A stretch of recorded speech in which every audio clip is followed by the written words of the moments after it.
In this episode, we're going to talk about the 3 signs that the time for you to start your business is now. Hi, I'm Katie McManus, business strategist and money mindset coach, and welcome to the Weeniecast. Let's play a little game, shall we? Okay, so whatever your job is now, whatever role you have, whatever work you do, I want you to imagine that you're still doing this thing 5 years from now. What does that feel like? Now, let's go forward to 10 years from now. You're still in this job. You're still doing this thing. How does that feel? And let's jump ahead 20 years. You've been here for 20 years doing the same exact thing over and over and over again, maybe for a different company. Are you okay with this? If you're a full-bodied, yes, I love this, good for you. Amazing. You are where you're meant to be, and hopefully it evolves with you over time. But if you had a visceral reaction against that idea, if you got a little sick to your stomach, if you cringed, if your breathing got a little short,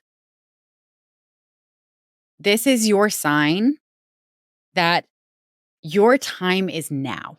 Whatever it is that you're doing day in, day out, that's causing you to have that reaction when you think about doing this for the next 5 years. This is your wake-up call that that is not what you're meant to do. And chances are you know what you want to do. But for whatever reason, you're either afraid to go for it, are convinced that you're not enough to do it, smart enough, creative enough, brave enough, funny enough, thin enough, or you're intimidated by how much there is to do and how much there is to figure out, and it feels overwhelming to you. So here's your choice. I know I said this was a game. It's not a very fun game. Sorry. I dangled the idea of like a fun game in front of you, and then I just like made you think about all these awful things in the future. I'm sorry. But it got you to pay attention, didn't it?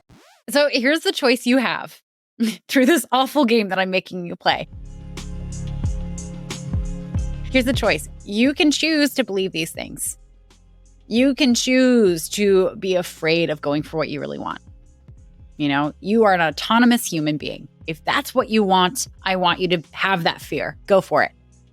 You can continue to believe that you're not good enough to go for it.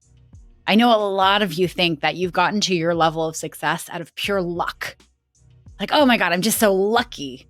You know, I just like happened to meet the right people. No, you happen to be an excellent networker who creates really valuable relationships.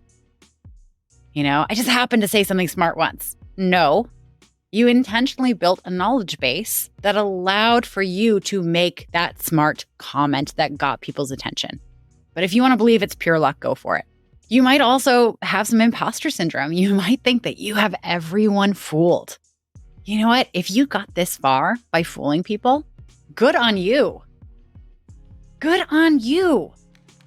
Well done. If you can get this far by fooling everyone in your world without actually committing any fraud or doing anything wrong, don't do that.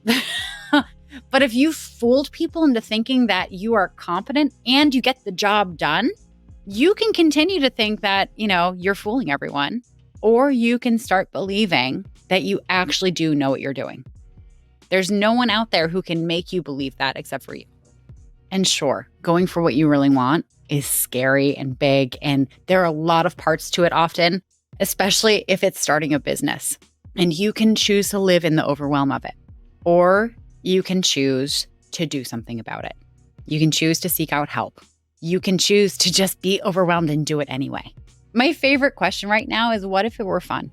What if it were easy? I bet you, deep down, you know the fun, not overwhelmed way to do this thing that you want to do. But the choice is, you can either choose to believe that you can do it, or you can choose to believe all the bullshit that you fed yourself and let other people feed you. That is just not going to happen for you. If you do that, let's talk through what your life is going to be like. Now, because you probably have ADHD, because this is an ADHD business building podcast, you have shiny object syndrome. You have excellent creative ideas all the time. And that's both a gift and a curse. If you choose to do stuff with those ideas, think about where your life is going to go. You get to choose to be in that abundant state where you're constantly creating opportunities for things to work out. Or you can be that friend in your group who's always talking about their business ideas and, oh, I could do this if I really wanted to. Oh, here's another idea I had. Oh, and here's another one. Someday I'm going to start this business. I used to be this friend.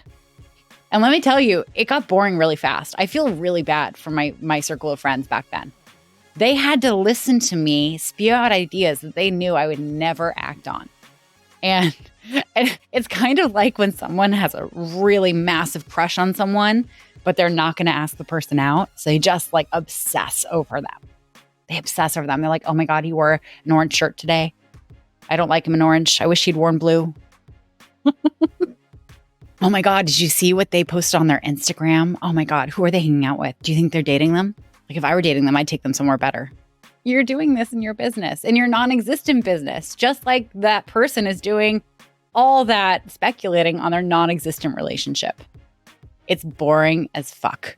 Your shiny object syndrome is not going anywhere. Your ability to come up with creative ideas for businesses and money-making opportunities is not going anywhere. So if you choose to believe all these negative things that you believe about yourself and to not go for what you really want, you do not have a choice. You are going to end up being the all ideas, no action friend that people avoid spending time with. And at some point, you're going to cross that line of becoming the shoulda, coulda, woulda storyteller. Oh, back in the day, I should have done this. My life would be so different. Oh, that one time I had an opportunity, I could have taken it. And this is what my life would look like, but I didn't.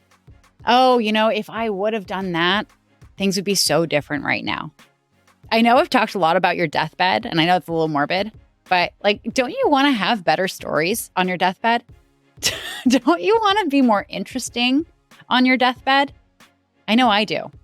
But if you're okay with having a really boring death and having people just roll their eyes and be like, yeah, this is sad, but can you just go already? This is yeah, we love you and we're going to miss you, but shut up. We're tired of you doing the shoulda, coulda, wouldas. We had to listen to it your whole life. Can you please just go be in peace and leave us in peace? That's an extreme. I hope no one says that on your deathbed. But anyway, it could happen. And I know it feels like you need to have every single step, every single part of this figured out before you start taking action on it. But that is the biggest excuse, the biggest bullshit excuse that people have. Here are the 3 things that you have to have figured out, and you don't even have to have them all figured out before you make this change, before you start a business.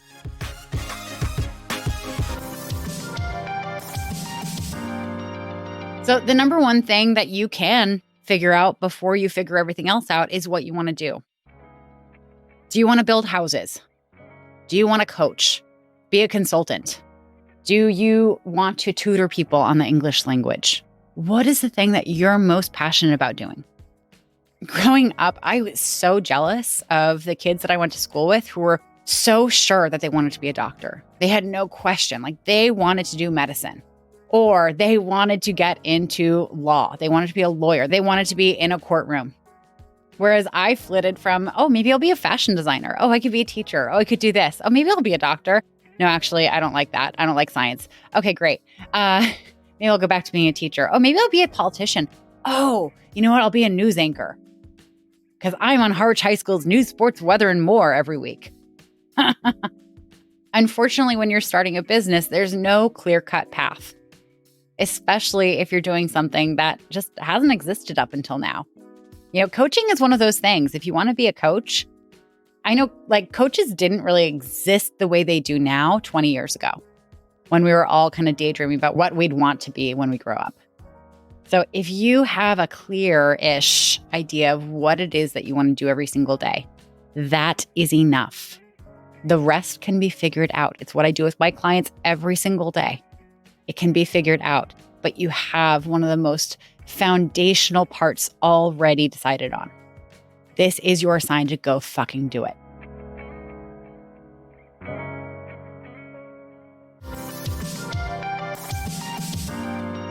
The second thing that you can have figured out, and you don't have to have the first one figured out if you have this one figured out, is who do you want to help? Who do you want to help? What's the impact you want to have in the world? Do you want to help people who are getting promoted into management for the very first time and have no idea what they're doing when it comes to motivating other human beings to do what they need to do? Do you want to set them up for success so that they can climb the ladder and reach their career goals? Or do you want to work with parents whose children have just been diagnosed with a learning disability?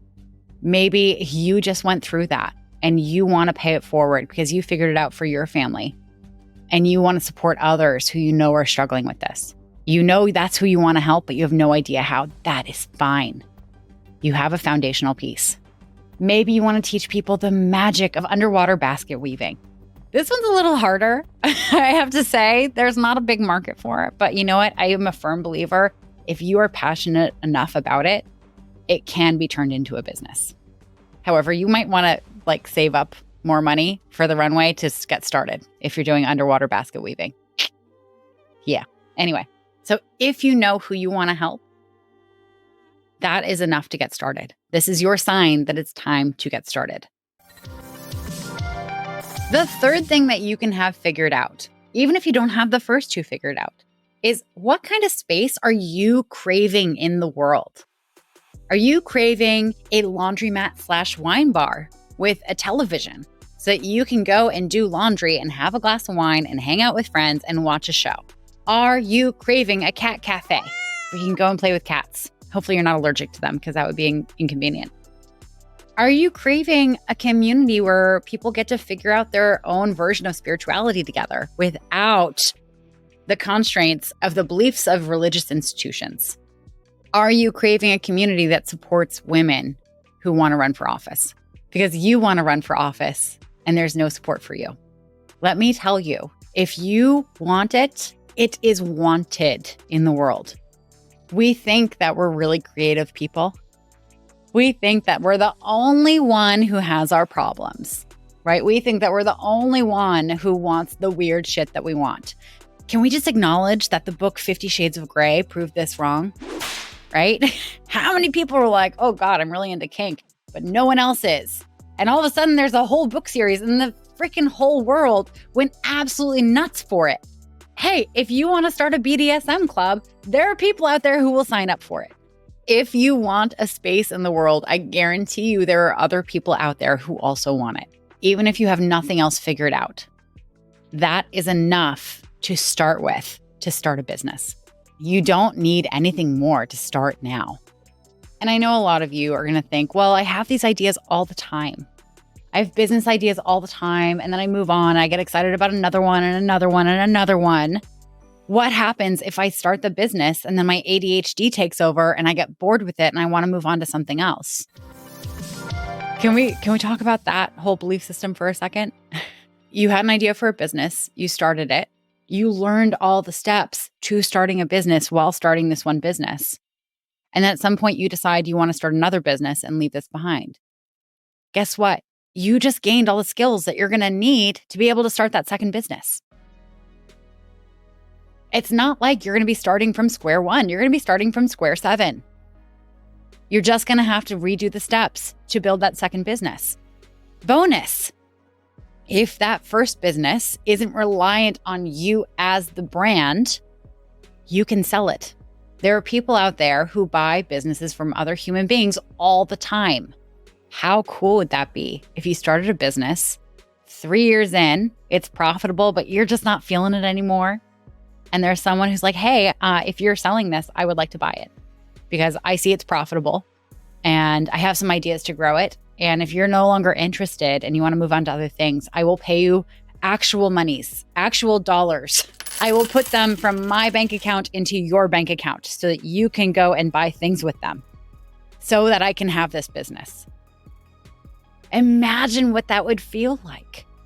And then to be able to go and start another business where you might like continue to be interested in it forever, or where you might be able to sell it again in a few years when you get bored and you want to move on.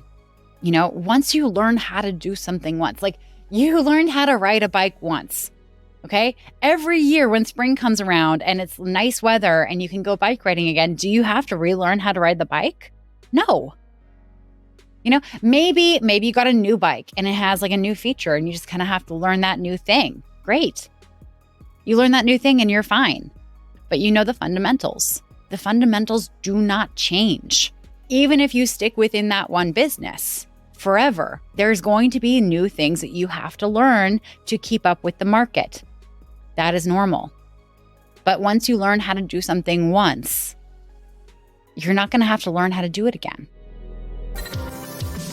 And for those of you who are like, yes, Katie, yes, absolutely. You know, I am fully bought into, I don't have to believe my fears. I don't have to think that I'm not good enough. I either know what I want to do or who I want to help or the space I want to create, or I know 2 or 3 of those things. But I don't feel ready yet. I think I want to wait until I feel ready and then I would like to do it. I'm calling bullshit on you. There's no such thing as being ready. There's no such thing as that like cloud of the feeling of readiness, like lighting upon your shoulders and engulfing you and making you magically feel ready all of a sudden. If you didn't know how to ride a bike and I told you to go for a 2-mile bike ride, you'd look at me like I was nuts. It's like, no, like I don't know how to ride a bike. To be able to go for a 2-mile bike ride and be confident that you're not going to like fall and land on your face and break your skull, you have to first learn it. You have to get uncomfortable. You have to be willing to fall. You have to be a little wobbly. You know, you have to do that thing where someone holds the back of your seat and kind of keeps you upright as you learn how to pedal and as you learn how to hold the handlebars and as you learn how to brake. Readiness comes from doing it before you're ready. Your first dozen sales calls you do for your business, you're not going to feel ready for. But at some point, after you've done it a dozen times or a couple dozen times, it's going to be the easiest thing in the world. Learning to create content to promote your business. That's going to be really scary and uncomfortable, and you're not going to feel ready to do it until you've done it for 2 months straight. And it's part of your routine, and you kind of understand what works and what doesn't work. Waiting to feel ready is one of the biggest bullshit reasons to not start now. And I'm calling you out for it. For those of us with ADHD, you know, we have rejection sensitivity dysphoria, which means that when we're thinking about doing something outside our comfort zone, we start making up all these stories. We start imagining a future where people reject us and it hurts, where they turn us down, where they think what we're doing is stupid, where they say, no, I don't want to buy your thing and you should quit and do something else because this is really dumb. Never in my oh my God, my business is 6 years old now. Never in my 6 years of running my coaching business has anyone ever told me that. And you can either choose to believe your rejection sensitivity dysphoria side of your brain and assume that everyone's going to reject you and think what you're doing is dumb. Or you can acknowledge that that part of your brain is just a part of your brain. It doesn't mean that it's true. Just because your brain thinks the thought doesn't mean that it's true. If that were the case, my dog Luna and I would be having full out conversations because my brain is constantly thinking of the things that she's saying back to me and all the rude things she's saying when I refuse to give her treats or refuse to take her for a walk because we just went for one. Your brain's only job is to come up with thoughts to identify risks in the world so that you can defend yourself. And this comes from millennia of evolution where there were predators out in the wild who wanted to eat us, where there were other tribes people who wanted to unalive our tribe, where a lack of rain for a season meant that everyone was going to starve that winter. Your brain has not evolved beyond that. It hasn't gotten the 21st century update. It still sees a lot of this stuff as life or death. And its only job is to come up with random shit that you should be afraid of. But it does not mean that it's true. So this is your sign. You need to go and get started. And if what you want to start is a service-based business where you are offering your expertise to other human beings for money, And if you do not know the steps to get started, I invite you to book a Generate Income Strategy call with me. What we'll do is we'll hop on the phone for 30 minutes. We'll identify what your big goal is, what the dream is of what this business could be. We'll figure out where you're getting stuck in building it on your own. And then if and only if it's a fit for both of us, we'll talk about different ways to work together. Now, it could be my Build Your Own Business Group program, where you get to work with other beginner entrepreneurs to establish a foundation of this business. Or it could be working together one-on-one, where you have me holding your hand every step of the way. Or it could be me sending you to another resource that's going to serve you best. But if you choose not to get started now, and if you choose not to book a call with me to figure out what the next step is, then I want you to remember you are choosing the 5 years from now person who's miserable in their job. If you're miserable in your job now, you're choosing to be the friend who's all talk and no action about all their crazy business ideas. You're choosing to be the shoulda, coulda, woulda storyteller on your deathbed. And that's okay. You get to be that person. But know that it's not happening to you accidentally. It is a choice that you are making, whether you realize it or not. Let's get it on. Is that a Barry White song? Marvin Gaye. Oh, Marvin Gaye. Okay, cool. I can't sing for shit, so I apologize. Squirrel, squirrel, squirrel.